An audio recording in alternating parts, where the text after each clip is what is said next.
I have to remind you that the AMA has another extremely robust advocacy effort, and that is in the executive branch. And this year, we have made substantial progress in a number of areas.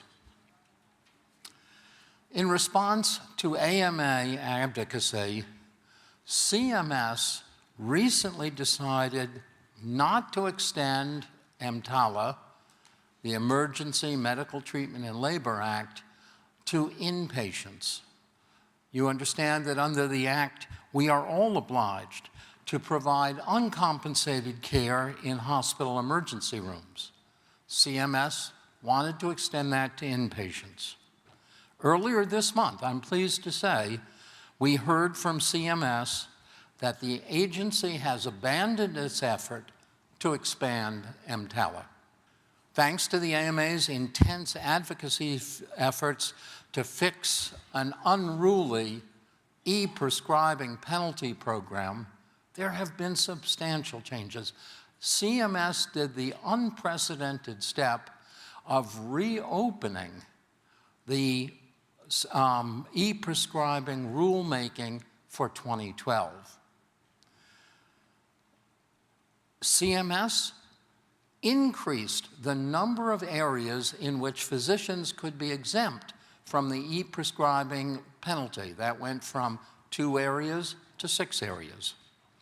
In addition, they have undertaken to warn physicians who might be subject to the penalty in 212 in advance. We've had a number of other successes. Thanks to AMA advocacy, CMS made a number of improvements to the cumbersome PACOS enrollment system.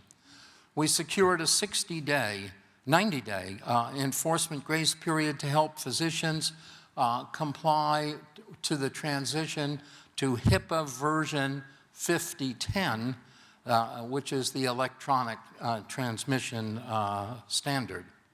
We persuaded CMS to implement a streamlined process for investigating and restoring the financial integrity of physician practices which were the victims of identity theft. What's on the horizon for 2012? Well, we all heard very loud and very clear at the interim meeting that the process of implementing ICD-10, which is scheduled for October 1st of 2013, will place an enormous burden on physicians' shoulders.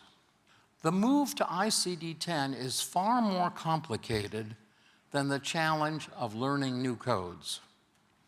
Entire software systems that help manage patient care and insurance claims will be needed to be replaced or revamped. Staff will have to be retrained, and testing with payers, clearinghouses, and other entities will need to be conducted. One such avenue would be the implementation of ICD-10, and we'll continue to press Secretary Sebelius to allow physicians and other stakeholders time to determine a solution to the coding system that does not impose successive burdens on physician practices. These are important steps that AMA advocacy does somewhat behind the scenes. It's not in the headlines. You won't read about it in the newspapers. But they are a major effort on behalf of America's physicians.